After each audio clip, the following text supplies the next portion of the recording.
नमस्कार साथियों, एक बार फिर से आप सभी का स्वागत है आपके प्यारे YouTube चैनल वसुंधरा पाठशाला में। आज हम संख्या पद्धति का पहला टॉपिक इकाई का अंक, इसको पढ़ते हैं, इसकी शुरुआत करते हैं। ज़रा देखिए, इकाई का अंक होता क्या है। मैंने एक एग्ज़ाम्पल के थ्रू आपको बताने की कोशिश की है कि इकाई का अंक आखिर होगा क्या, और वो जो इकाई का अंक हमने पढ़ा था वही हमें इकाई का अंक निकालना है, लेकिन शॉर्ट ट्रिक में।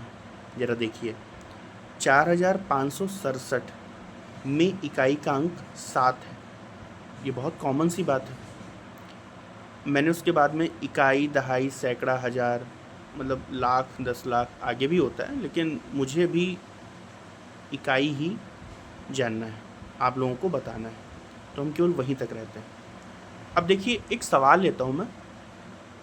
24 + 75 + 86 + 856 में इकाई का अंक क्या होगा। ध्यान से देखिए।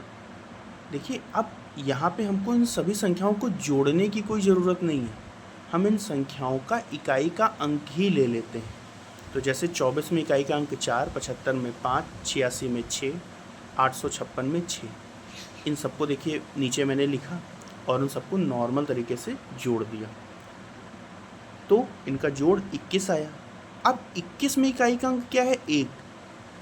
यही हमारा आंसर है। जो 24 + 75 + 86 + 856 है, इनमें अगर इकाई का अंक अगर हमसे पूछा जाए तो जो हमारा लास्ट में 1 निकल के आया है यही होगा। इसका निकालने का तरीका मैंने आपको बताया है। अगर आपको समझ में नहीं आता है तो प्लीज़ मुझे कमेंट करके ज़रूर बताइए। सवाल नंबर 2 देखिए, जोड़ के जितने भी सवाल हैं उसमें यही होगा कि बस उनके इकाई के अंकों को उठाना है, उठाने के बाद में सबको जोड़ देना है, जोड़ने के बाद में जो आएगी संख्या, उसका जो इकाई का अंक होगा वही वास्तविक रूप में आंसर होगा। ठीक, चलिए सवाल नंबर 2 देखिए। सवाल नंबर 2 में भी मैंने वही संख्याएँ वही रखी हैं, बस वहाँ पे मल्टीप्लाई का निशान लगा दिया। जैसे 24 × 75 × 86 × 856 में इकाई का अंक क्या होगा, तो उन सभी संख्याओं का इकाई का अंक लिख लिया मैंने। 24 × 5 × 6 × 6। ठीक है, अब क्या करेंगे, सबसे पहले 4 और 5 की मल्टीप्लाई करेंगे। 4 और 5 की मल्टीप्लाई करेंगे तो क्या आएगा, 4 × 5 = 20, 20। अब 20 में इकाई का अंक क्या है, 0, तो अब हम 0 लेंगे, 0 और फिर अगले 6 की गुणा करेंगे। तो देखिए मैंने वहाँ पे निशान तीर लगा के आपको बताया भी है। तो 0 6 की मल्टीप्लाई करेंगे तो 0 ही आएगा, फिर जो 0 आएगा फिर उसी 0 की मल्टीप्लाई अगले वाले 6 से करेंगे तो लास्ट में 0 ही आएगा। इसका मतलब इस संख्या के इकाई का अंक 0 ही होगा। इस चीज़ को समझाने के लिए, क्योंकि यहाँ पे तो 0 0 हो गया, तो इस चीज़ को समझाने के लिए मैंने एक और सवाल लिया, सवाल नंबर 3 देखिए। 91 × 92 × 42 × 549 × 6457 में इकाई का अंक क्या होगा। मल्टीप्लाई में है, फिर से वही काम करना है, सभी के इकाई का अंक ले लेना है। पहले का इकाई का अंक 1, फिर 2, फिर 2, फिर 9, फिर 7, सबको लिख लिया। अब एक एक करके सभी की मल्टीप्लाई करेंगे। देखिए पहले 1 और 2 की मल्टीप्लाई करेंगे तो 1 दूना 2 होता है, 2 आया, 2 की मल्टीप्लाई फिर 2 से करेंगे, 2 दूनी 4 हो जाएगा।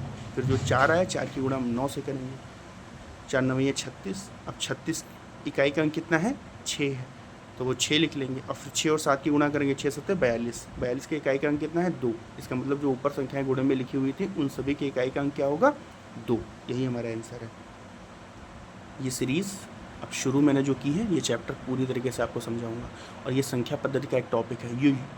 ये संख्या पद्धति हर एक एग्ज़ाम में आती है, SSC में आती है, और अभी UP SSC पेट का एग्ज़ाम आने वाला है, उसमें बहुत इंपॉर्टेंट है संख्या पद्धति। और उसकी शुरुआत का सबसे पहला टॉपिक और सबसे आसान टॉपिक, इसी टॉपिक से शुरुआत होती है।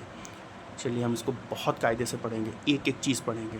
आपको अगर समझ में आया है तो बताइए, अगर नहीं आया है तो भी बताइए, और क्या चीज़ समझ में नहीं आई है वो भी बताइए। और प्लीज़ वीडियो को लाइक करिए और चैनल को सब्सक्राइब करिए। धन्यवाद।